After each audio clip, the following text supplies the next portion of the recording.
Welcome back to Master the Marketplace with Caspian. Hello, everyone, and welcome to another episode of Master the Marketplace with Caspian, where we talk everything e-commerce, marketplaces, both here in the United States as well as globally. Very few people have not read this publication. And if you're in the world of e-commerce and interacting with e-commerce in any given way, I am almost sure that you've come across Retail TouchPoints. It's a premier publication when it comes to the world of e-commerce that keeps us up to date on the latest and greatest in the industry. And today, with us on the show to talk to us more about state of the industry, where it has been, where it is today, and where it's gone, is the editor of Retail TouchPoints for their e-commerce division, Nicole Silberstein. Nicole, welcome to the show. Thank you for having me. Happy to be here.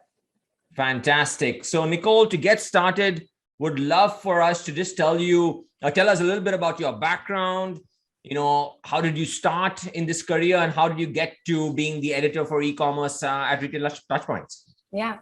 Well, I've always been passionate about journalism, back from even high school days, working on the newspaper. So one of the first professional jobs I got out of college was covering the brand licensing industry, which is really intimately tied to the world of retail, coming at it from a perspective of branding and IP. So now at Retail TouchPoints, I cover specifically the e-commerce segment, although it's getting harder and harder to distinguish between, e-commerce and other retail. Particularly over these last couple of years. So while my beat is e-commerce, I'm kind of covering retail from all angles now for Retail TouchPoints. See, that's a really good point that you made, and something I certainly want to get into, because I don't even look at it as e-commerce and brick and mortar anymore. I just look at it as commerce, and these are all connected channels. You call it omni-channel or whatever. At the end of the day, consumers are shopping across various touch points, and that includes brick and mortar, that includes social media, that includes marketplaces, websites, Google, etc. And these are all potential purchase points for the consumer. In an overarching brand that that brand should be thinking about. What's your opinion on that shift that we are seeing around? There are not these distinct channels, but there's really just one omni-channel like experience. Yeah. I think you hit on one of the really critical shifts in the consumer mindset that's happening right now. Consumers, as you mentioned, they don't see these as separate entities anymore. They see a brand, and whether they're on that brand's website or in that brand's store or on that brand's app, they expect to have the same type of experience. They expect to be able to move between those channels seamlessly. They expect it to be frictionless. They expect the retailer to know you. Like when you go in a store, consumers expect that the retailer knows a little bit about experiences you had on their website, experiences you had in their app as a loyalty member. So consumers now are channel agnostic. They don't see e-commerce brick and mortar, even though we still talk about it a lot. And I am starting now, after all the focus the last couple of years on e-commerce, obviously just because of the explosion in growth and the development that happened in that space, I am starting to hear now people kind of shifting more toward talking about omni-channel, but in a way that captures what you were saying, where it's not about having multiple channels anymore. It's about, we already have any retailer worth their salt already has multiple channels. Now what omni-channel means and what the focus is creating a connection between those channels and creating a seamless experience for customers no matter where they come to you. Yeah, that single experience that's personalized to each consumer at the end of the day across all these different channels is, I think, really where retailers should be focusing their attention in the future, and not, like you said, these distinct number of channels and we just manage each of these channels separately. I think that was the old definition of omni-channel, and we are moving to this new definition at some level. Right. Omni-channel 2.0. Now you have all the channels. You have to bring them all together. And I think it's really important too, because we have been talking about e-commerce so much. but it is still a small portion of sales. Right. 70% or so of sales still happen in stores, and people still want to shop in stores, but they expect to be able to shop on your website while they're in your store, so they really just, to a consumer, it all is one thing. It is the retail brand. It's not about, for them, the channel. They're going to do whatever's convenient for them in the moment. Great, great. So no doubt that is one shift I know I'm seeing. I know you're seeing. Are there any other major trends that you would say are that you've seen post this COVID, couple of years that we've been through, where the whole world of e-commerce has changed? I mean, let's talk about a few of them. I know one that comes to mind is these supply chain disruptions. Like, what are your views? Do you think it's going to get back to normal? Is this the new normal? Should we all be operating knowing that there's going to be supply chain issues for the foreseeable future? What are your opinions on that supply chain crisis that we've all been seeing? Yeah, I don't think the period that we're in is normal by any means. I think you could kind of consider it like 100-year flood series of conditions. It will even out. It's going to take time. It's going to be well into probably 2023 before we start to feel as if things are back to normal. What will never be normal again, I think, is retailers' prioritization and approach to how they do inventory. I think this set of very unique circumstances surfaced a lot of issues in the way that retailers were managing their ordering and their logistics and their shipping operations.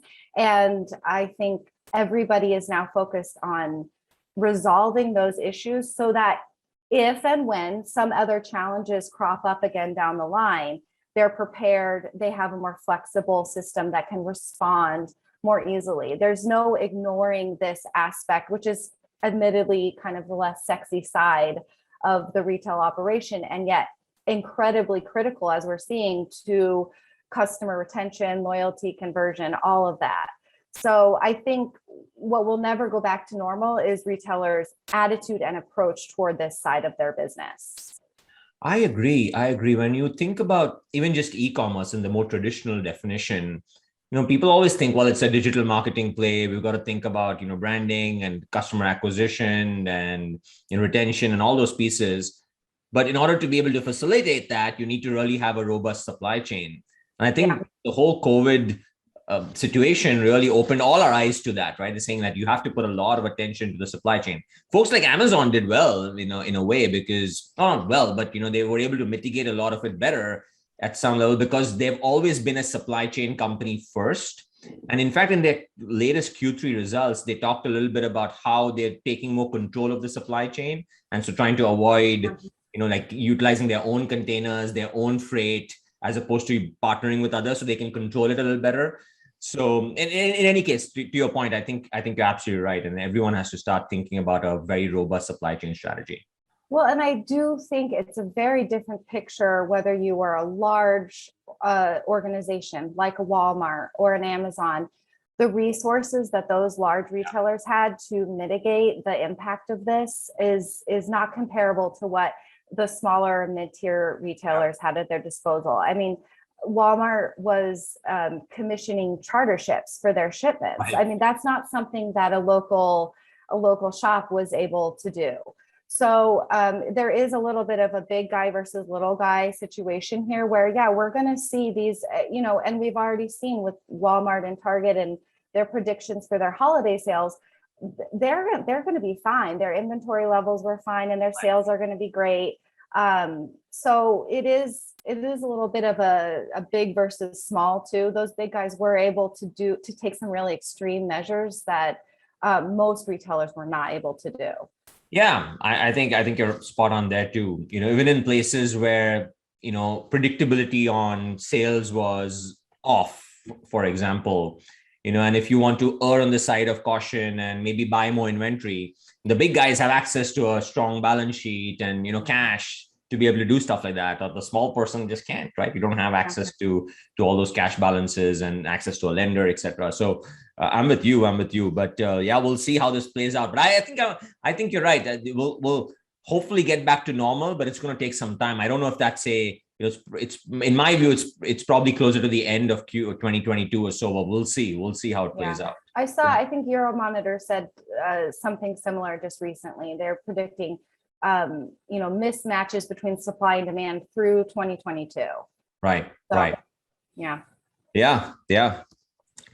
So what's it just reminds me though, I did see a really funny post from The Onion about it where they said something like the White House warns that supply chain issues are going to make Americans discover the true meaning of Christmas, which made me laugh. And I do think consumers are aware also that these are unusual circumstances. And I think they are going to be understanding, especially with their local retailers, about these situations that are really in many ways out of their control. So I think that retailers have that on their side. Supply chain has become a topic of mainstream conversation now.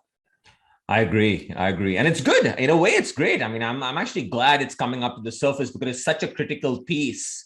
Right. I was also doing a survey on, the tools that are available out there to manage supply chain. And I really think there's a disconnect even there in the kind of innovation that's happening on the supply chain side relative to on the front end, on the demand side, where you have all these tools around advertisement management and branding. But how many tools available on the market to help retailers, brands, et cetera, with the supply chain issues? No, not too many. So there's a little bit of a disconnect there too that I think maybe, the innovative community, the venture community can solve. Yeah. So Nicole, we talked about a couple of trends, you're just around, of course, just where the industry is going, omni-channel, talked about supply chain. Is there any trends that are troubling you? Are these good? Are they bad? What are your views on just, hey, I'm seeing certain trends that I'm a little worried about. A good classic example is Elon Musk talks about the dangers of AI and some of that in the future, and talks about how, we are over-indexing on artificial intelligence, but that could really be, something that we should also be wary about. So are there any trends in e-commerce that way that you're looking at, which is worrying you a little bit? I guess it kind of depends if you're asking me professionally or personally. So we've been talking a lot about the metaverse lately, which on a professional level, I find really exciting. The stuff that's being developed and the potential of what this space could become. On a personal level, I find it in a way a little scary. I don't like the idea of a world where everything happens online over a screen. I don't believe that's where it's going to go. But some of the advocates of this space, believe that, and it probably will be possible to do almost everything eventually online, including shopping, going to a mall with your friends. All of that stuff will be able to be done online. On a personal level, that's a little scary to me. Right. I also do think a lot of the environmental impact of that's really, I think, being brought to light, not just with the growth of e-commerce, but e-commerce itself, it has a really negative impact on the environment. Return rates are like 3 times higher than when you buy something in a store. All that shipping and packaging and all of that, and the fashion industry in particular, the consent. And I just actually heard an interview with the author of a new book. I think it was called something like The Day the World Stops Shopping. And he was talking even more broadly about just the impact that our consumption habits have on the environment. And it's a little bit of a sticky situation though, because so I think the stat was 70% of GDP is based on consumption. That's not just retail, that's also like travel and services. And the issue is that if we could reduce that consumption in America, we could drastically improve environmental conditions. But reducing consumption, as we saw during the pandemic, has a really negative impact on the economic condition, especially among the lowest income citizens of our country. Right. So, I think the environmental impact of consumption and how difficult it's going to be to mitigate that and solve it, that's something that troubles me. And I see there are a lot of little solutions, and hopefully those will build up to have a big impact. Yeah, I'm with you. The point you made around return rates, especially in the fashion industry, I mean, that is a problem. That is a big problem. I know I came from Amazon Fashion myself, and that was certainly an area that we were solving for. The Prime Wardrobe program that was introduced at Amazon.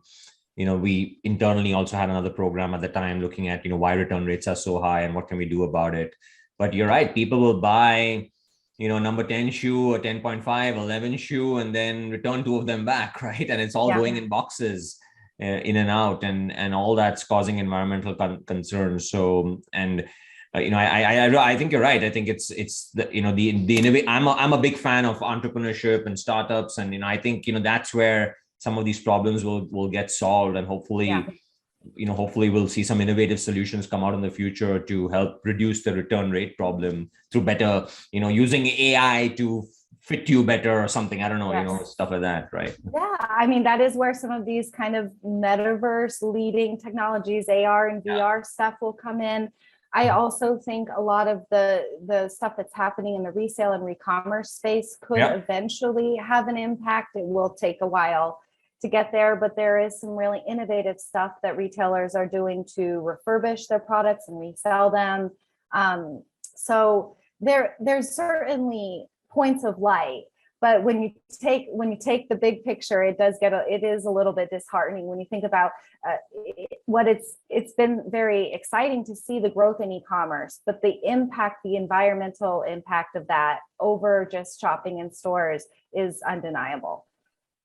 Yeah, I'm even just imagining a scenario when it comes to the metaverse where we're all sitting just like this. We have our glasses on, but we are now in a mall, right? Yeah. And we are walking around in our house, but we're actually physically or virtually in a mall, and we're shopping as a group there, but we haven't really left our home. And I can see the tremendous advantages in that, but also how scary it can be. Right. I mean, and I watched Mark Zuckerberg's keynote where he, unveiled the rebrand and the focus for now Meta on the metaverse. And some of the use cases that he presented were fascinating, but also kind of scary. I mean, there was a moment where he really believes holograms are going to be a big part of the future as well. So in his mind, you could be physically outside playing chess with a hologram of somebody across the world. So, there are exciting implications for access and democratization to access of resources. But yeah, if it means that we're all just stuck in our apartments behind computers, then I'm not sure that that's going to be an improvement for society. Yeah, we'll see. In fact, I got to tell you, I saw this other video on I think it was like LinkedIn or something, where literally someone's walking in his house, in his apartment, and through the metaverse he's actually simulating Mars, like he's walking on Mars. And so I don't know, you can explore potentially other planets in the future through the metaverse. And again, there's some really good advantages and use cases of that, right? Like instead of sending people to Mars, is there a way to be able to access that environment from Earth itself and be able to mine it and explore more. And so, but so I can certainly see some really good use cases. Yeah. But I can also see the downside of it. Yeah, definitely. Excellent. Only time will tell. Time will tell. It'll be like many things. I bet it will be like social media. I think it will bring many positive things to our life, and there will also probably be negative repercussions as well. Absolutely. Okay, great. So, we are entering the holiday season. We are, already in the holiday season at some level. Obviously, we've just finished off Black Friday, Cyber Monday. Are you seeing some changes in the trends this year relative to what we've seen in previous years? I know we touched a little bit about it. And what should we expect, for the rest of the year and even going maybe partially into early next year? Are consumer habits changing, just given now even talks, of course, the Omicron is out there, and like what is the shift in some consumer habits, if you can, just based on your experience? And again, last year's hard to compare because we were in a pandemic, but just over the years. Yeah, I do think it feels a little bit like deja vu from last year. I think the one really notable thing that we're seeing this year is the pulling ahead of shopping. So people were shopping earlier than they ever have before. it doesn't, and partly because of that, Cyber Week sales were a little bit muted. Right. Not that they weren't notable. I mean, there was plenty of sales. And I think the thing to note too is just today, the National Retail Federation actually upped their forecast for the sales growth for the holiday season. Overall, this is still going to be a banner holiday season, most likely, with anywhere from 8 to 11% growth in sales. So the shopping is still happening. The patterns are different. We're seeing the importance of Cyber Week kind of get minimized. Consumers are shopping earlier. A lot of that is because of all of the just concerns right now in the zeitgeist about not being able to get what you want. I think consumers also will just have to be satisfied with alternatives. And I think they're prepared for that as well. The other interesting thing that I had seen is that sales of gift cards are increasing dramatically. Again, for the same reason. So if people who can't find the present they want are instead buying gift cards, retailers are expecting a lot of purchasing then to happen in January with those gift cards once products come back in stock. So whether some of these behaviors are going to become the new normal is hard to tell. The gift card thing, I think not. Shopping earlier and Cyber Week becoming less important, I think that might be a trend that's here to stay.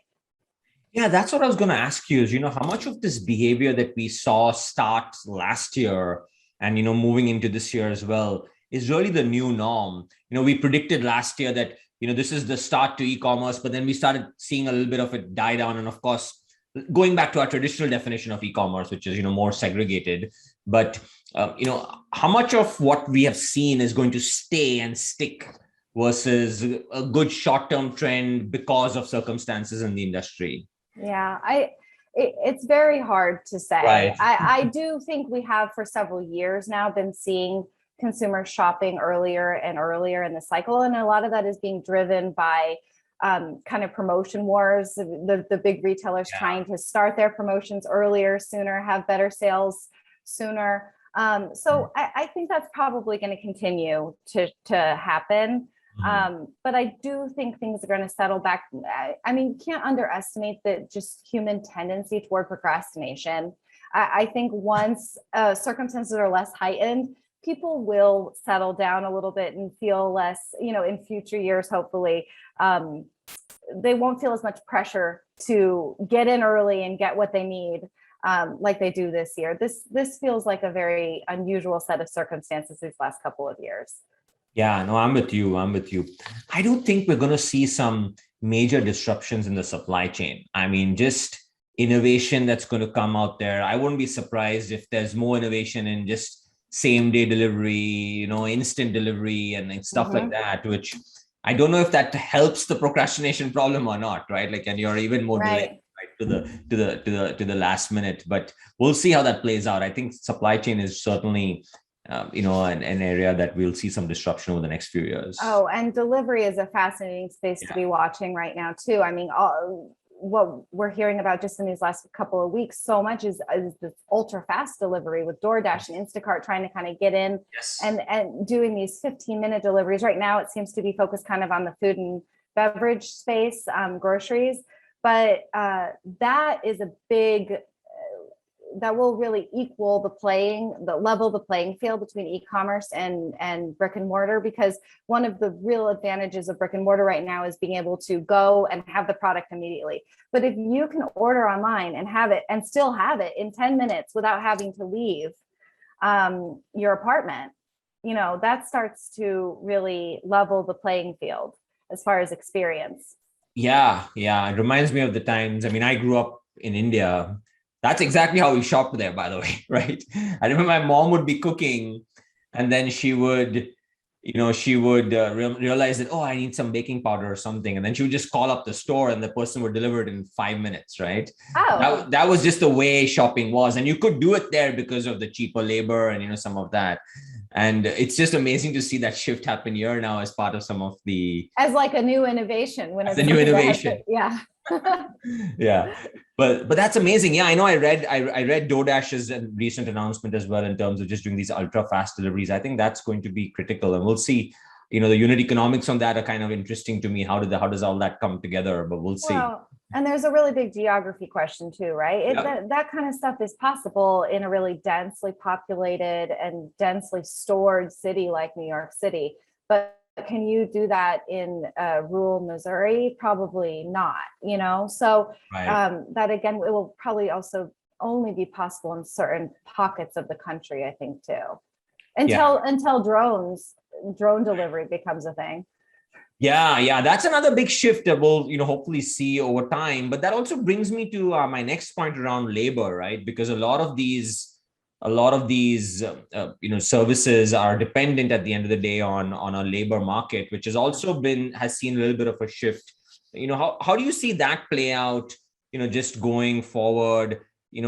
Access to people in warehouses, access to delivery drivers. Has certainly shifted, but what are your views on how that's going to play out over the next few years? Yeah, I think right now we're seeing a real reckoning with the labor conditions in retail, and the power is in the hands of these employees who are saying that they're not being paid enough, that the conditions aren't good, and they are empowered now, and they have the ability to walk away from these jobs, and we're seeing the impact of that. And I think it's something that the retailers are very focused on, and we see a lot of retailers working to raise their minimum wage. But another facet of this is just the shifting, I guess, swath of responsibilities that retail, like store associates, are now expected to handle. And a lot of that is coming from the growth of e-commerce. It's no more, you're not just working a cash register anymore. You may have to be also picking orders or taking things out for curbside pickup or handling queries about online orders. The amount of different tasks that store associates are now having to handle without having any improvement in their conditions or improvement in their wages.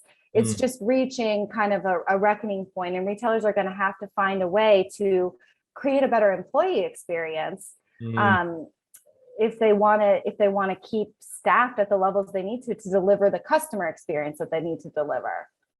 Yeah, it's crazy. I think you're right. You're spot on. That employee experience that was always a human resources function. Let them go figure out. I think it needs to become a little more center for every executive team, for every CEO out there, just thinking about their business and why that's really critical. And irrespective of where you are in the hierarchy of your organization, whether you're the frontline worker all the way to a more senior executive, just making sure that you have your employees engaged, you're paying them well, you're motivating them, like all career pathing, like all that stuff is going to become a lot more critical in my view. Yeah. And also just help. I mean, when you think about it, it's funny, I was talking to a colleague the other day about what jerks some customers can be. And you think of these employees on the front lines in retail and restaurants and hospitality, and the stuff that they're told to put up with this mentality of the customer is always right. And it's a great mentality for the customer, but the customer is not always right. They don't always have the right to treat. I mean, some of the things that these associates have to put up with just isn't okay. And I think that's something also that retailers are going to have to address, is how to protect their employees, have their employees back, while still, serving their customers at the level they want to serve them. So tell us a little bit about, just your view on, where this marketplace space is evolving. We obviously have these big, more generalist marketplaces like the Amazons and Walmarts, et cetera, of the world. I've also seen a trend around the verticalization of marketplaces propping up and very niche managed like marketplaces. But maybe there's an aspect of digital advertising and these marketplaces transitioning into more advertisement platforms now. So what's your opinion there on just marketplaces in that space? Yeah, this has been, I think, really fascinating to watch develop over the last year, because the pace of marketplace development has just picked up exponentially. I think it all kind of goes back a little bit to the Amazon effect. It started with a lot of larger retailers realizing that they could do what Amazon did when Amazon decided to launch its own third-party marketplace.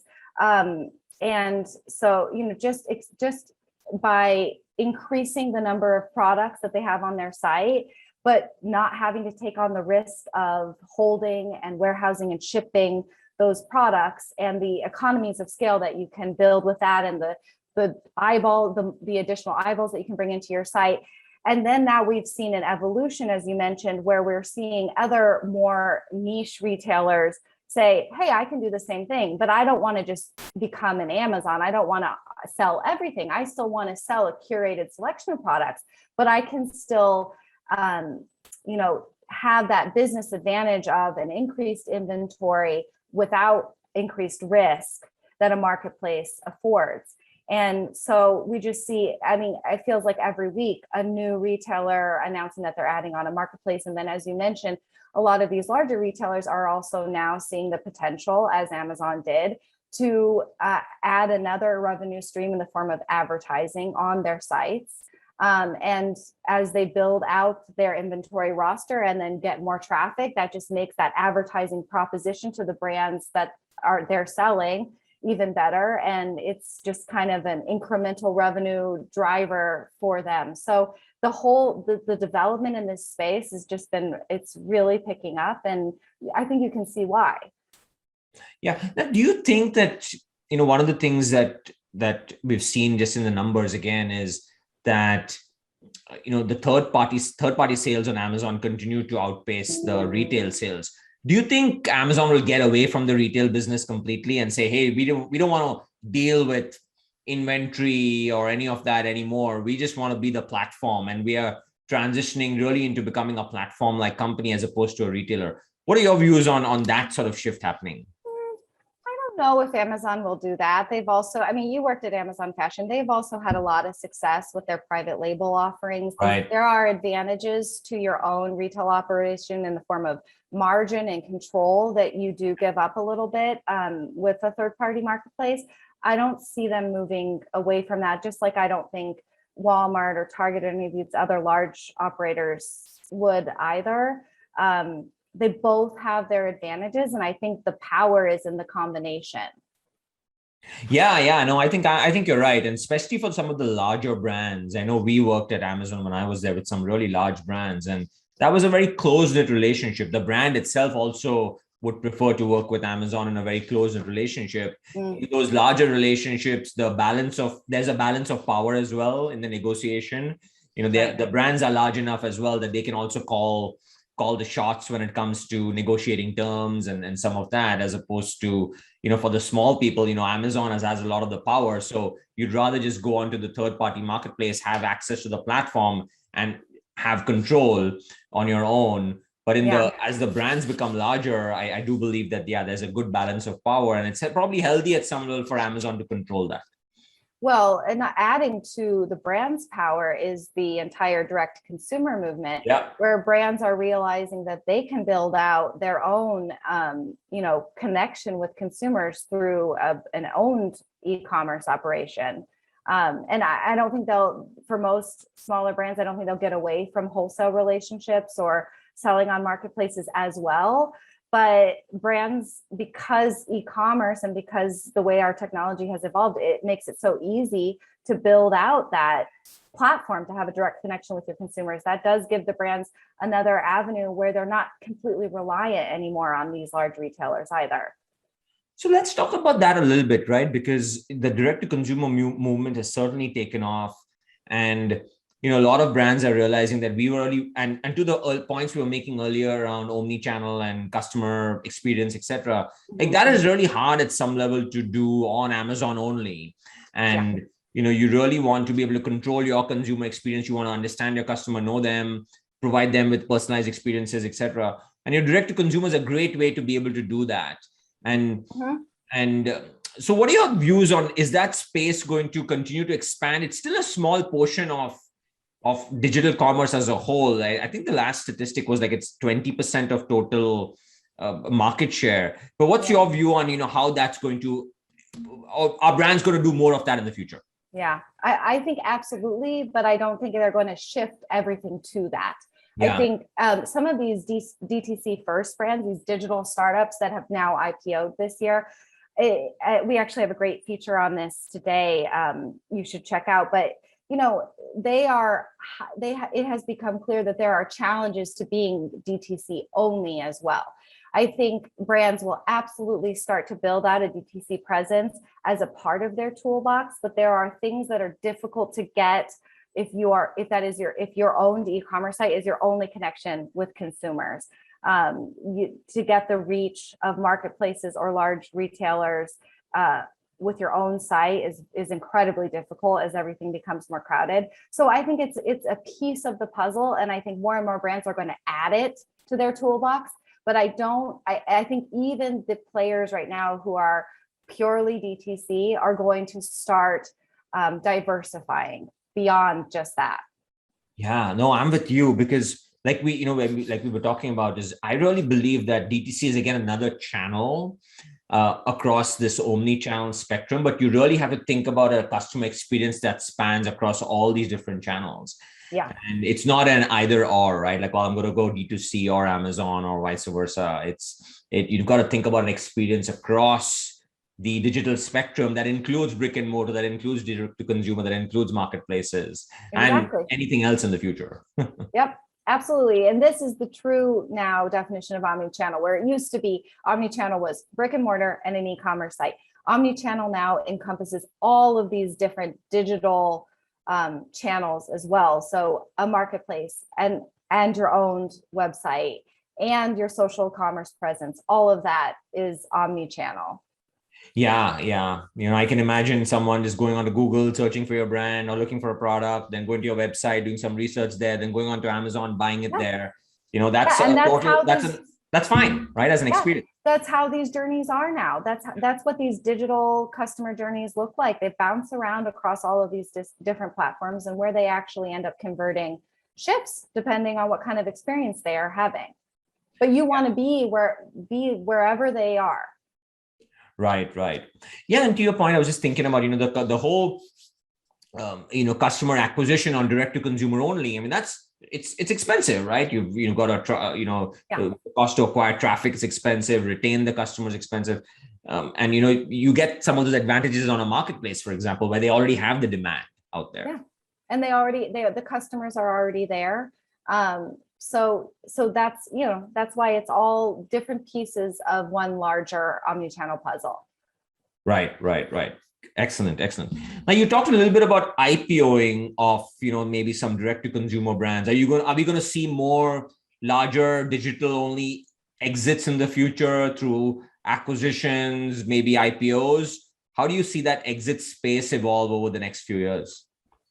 I honestly have no idea. I really couldn't predict what's happening, because what's been so interesting about some of the companies that have IPO'd recently, Rent the Runway comes to mind, even Warby Parker, is that their valuations are huge. The prices are surging, but their actual financials aren't really that stellar. There's a lot of concern about their future growth, about the potential for profitability. But that hasn't stopped a lot of other big companies from having really successful stock outings. Profitability isn't necessarily, it appears, the only thing that matters to investors. So I really couldn't predict what's going to happen, whether these eggs are going to come home to roost, and this is all going to slow down and people are going to start to be more cautious in investing in these companies, or whether the potential of what these companies are doing is enough to outweigh some of the kind of concerning financials. Yeah, no, I think you're right. I mean, and some of them are also representing themselves as, like we're a tech company or we are a platform. And so they're trying to get some of those valuations when, you rightly said, like at the end of the day, you're just a retailer online, right? And I think we'll have to see how that plays out, and they're getting some of these high tech like valuations.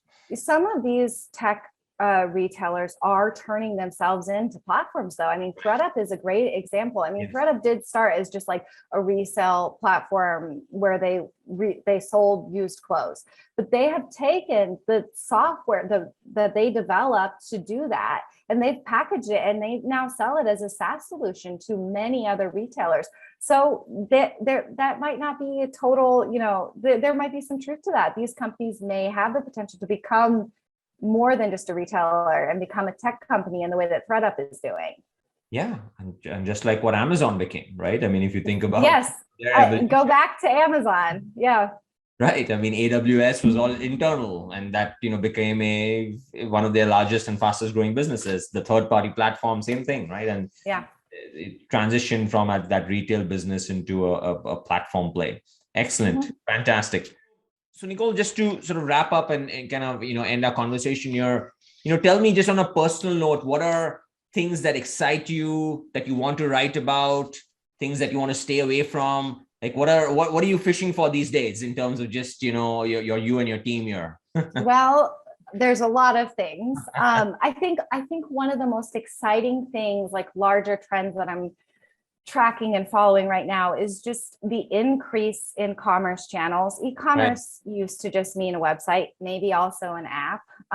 Now it is so many different things. It is social media and selling on social media sites, live streaming, and then moving in even to voice commerce, television commerce, conversational commerce on messaging apps. And so there's so much to look at and consider when you start to see the expansion of these channels. It's a logistical challenge from a retailer perspective. It also is really shifting the mechanics of how we shop. It's a fundamental shift that I find really exciting to see happen, because we are moving to a space where we are eventually going to be able to shop no matter where we are. There is going to not be a need to go to a store to shop. You can shop while you're on the street. You click a picture of an outfit that you like and pull up a visual search results of similar products. I think that is a fundamental shift in how commerce happens. That is really exciting to see that developing. And the interesting thing about it is that a lot of the, normally in our coverage, retailers and consumers are the end all be all. That's who we talk about. Increasingly, though, the solution providers, like the technology solutions, the companies enabling a lot of these new innovations, are the ones now making the headlines. So we talk a lot these days about Shopify and Facebook and Google and Amazon, where it used to be they were just like, the medium. They weren't what was interesting. And they are now also what is interesting, because they are the ones creating these, this whole new way of just buying things, which is a universal activity. We all do it. So they're shifting the way our world works. And that's really incredible to see happen. Yeah, the experiences starts on these platforms, right? That's where we are engaged all the day, all the time. That's where we spend a lot of our daily time. And so, the innovations are happening there, as opposed to, as a background activity, as you rightly mentioned. So it's great to see that sort of coming to the light too at some level. Right, exactly. And it is nice to be able to give the stage to a lot of these technology companies that are facilitating this change, as opposed to just focusing on the big legacy retail banners. And, so it's a really exciting time, I think, in the world of commerce. That's awesome.